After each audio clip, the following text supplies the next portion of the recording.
Hello, you absolute legends. This is a fairly long video that's going to be about chemical equilibrium. In particular, I want to hit this point about how to use a rice table.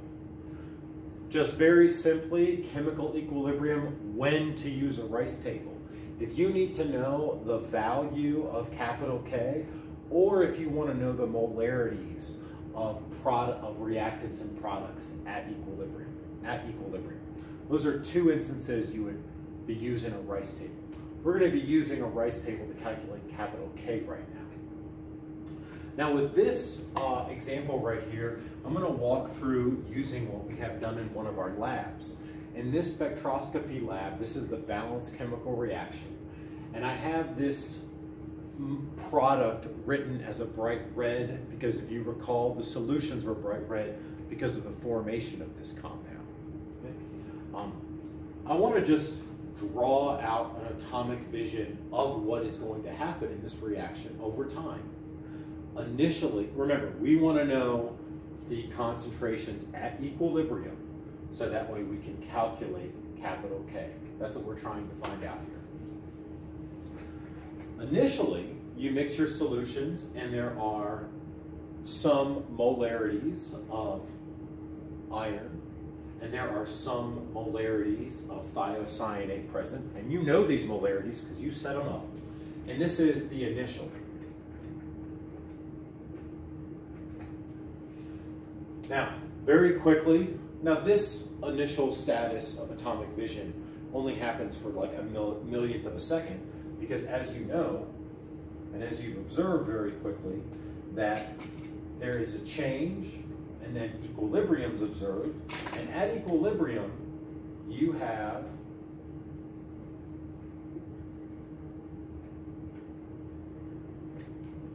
will have some of this compound produced. So I'm just using red dots to kind of make that up, to represent that there.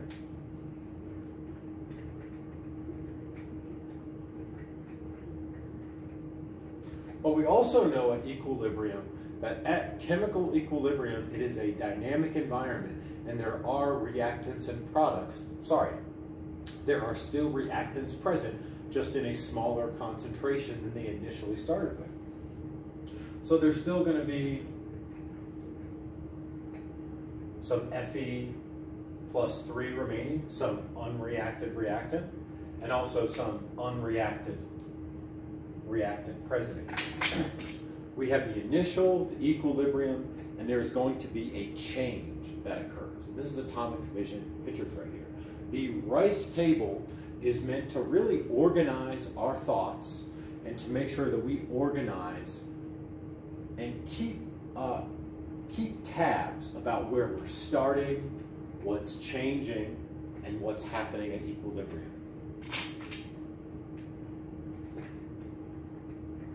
And now here we see all of our letters of the rice table. The reaction, the initial molarities or concentrations, the change, and the equilibrium, the molarities at equilibrium.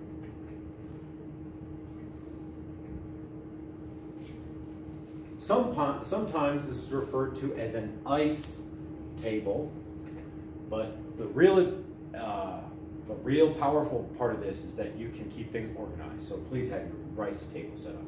The only thing that goes in here are going to be units in molarity, moles per liters. So I recommend you don't write capital M, write in moles per liters, making sure everything's set up here.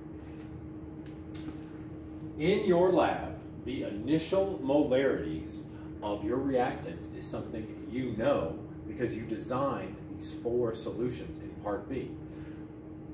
For each of those solutions in part B, you have to do a rice table for each of those solutions. For the first solution for part B, the concentrations were, you calculated this up right here using the dilutions and stuff.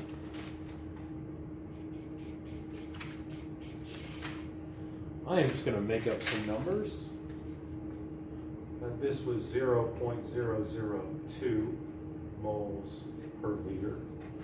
And this right here was 0.002 moles per liter. Again, I'm just making up numbers that may or may not match up what was in your solutions for right here. Now, initially, these things are at their highest concentration they're ever going to be, and the product is at 0 concentration because in this first millisecond of the reaction, no product has been formed. The change. The change is just a very logical step, just very logical. If when a reaction starts, the reactants will go down in concentration and the products will go up in concentration. Just a very reasonable thing. If you start only with your reactants at the highest possibles, then they are only going to go down an amount. And they are going to go down an amount that's proportional proportional in the balanced chemical reaction. So in our this balanced chemical reaction is all 1-1-1. So this is going to go down 1x. I don't know how much it's going to go down, but it's going to go down an amount with respect to the balanced chemical reaction. This reactant is also going to go down with respect to the balanced chemical reaction some amount. The product is going to go up with respect to the balanced chemical reaction some amount. So each of these symbols here represents a logical aspect. The negative sign is meant to describe what direction the concentration is going to change, whether it's a reactant or a product. This number here is the same type of cofactor from the balanced chemical reaction. I didn't make this one up. It came from the balanced chemical reaction. And the X is how much.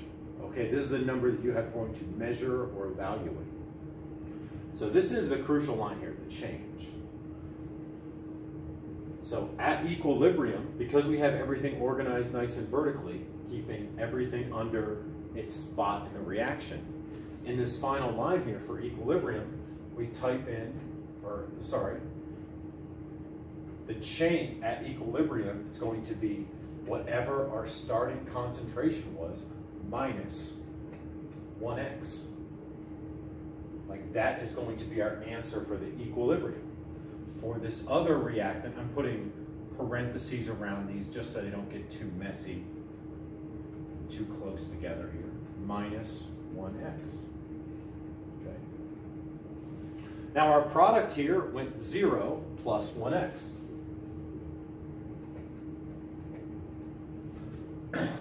Now here we have things where each of these can be plugged in to our capital K expression, but we have an unknown x. So how can we solve for an equation that has two unknowns? We can determine what x is. With this part, in part B, you have developed a calibration curve at 450 nanometers for this particular cation. That is that iron thiocyanate. So you know it started at 0, and you know it went up a proportion that you derived from your calibration curve. You measured the absorbance. So this x value here is what you get from your calibration curve. For this right here, I'm just gonna take a number. Here is a calibration curve of somebody else in the course. Trying to get this in focus here.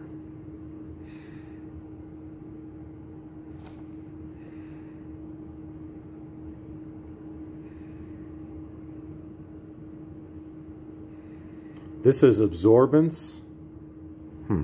This is absorbance on the Y and molarity of iron thiocyanate in the X. And I'm looking at this top graph right here.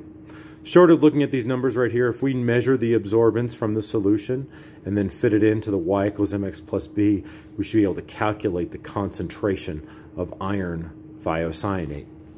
So let's imagine I'm just going to make up a number in here that we measured this absorbance to be such a value, and we figured out that X from the calibration curve represented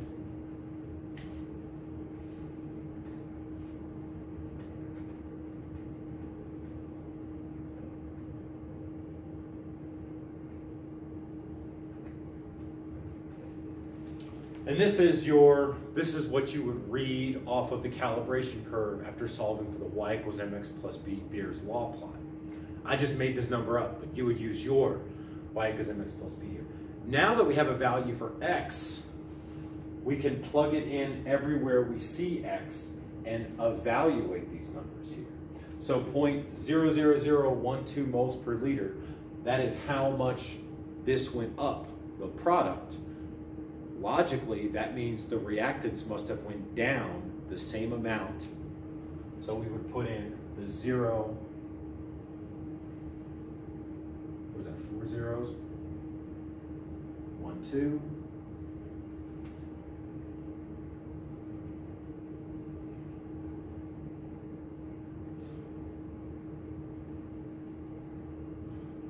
Really jamming it in there, but I hope you can follow what's going on here. So now this is a solvable problem. 0.002 minus 0.000012. That's going to be a real number. This is also going to be a real number. This is also a real number. If we have this is how we set up our Rice table. We have our reaction. We use a Rice table when we're asked to calculate capital K, and we need to know the concentrations at equilibrium. We start out with our reaction on top. The initial concentrations of our reactants or products are usually given to us in the lab that has been designed. The changes, this is probably the most confusing row, because each of these three terms is just a logical step. The reactants go down because they're starting as high as they can, and we're starting with 0 products, so the products would go up. These numbers are going to change depending on what the balanced chemical reaction is. If your balanced chemical reaction had 2 3s and 4s, there should be 2 3s and 4s down here. And the X is what we're ultimately solving for. In this example, we're solving for X spectroscopically using a calibration curve at the 450 nanometers. Once we have all of these numbers plugged in and evaluated the equilibrium line here, you go back into your capital K, you plug in those numbers, that equilibrium,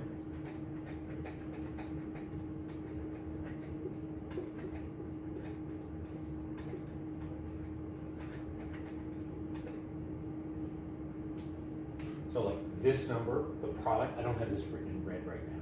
We would plug in this number here, plug in this number here, and plug in this number here, and get a value for K. Now this should be done 4 times for each of the 4 solutions that you ran in this lab experiment. And these K values should all be very similar to each other. They're not going to be identical, but they should be similar values. I hope this helps. Thank you.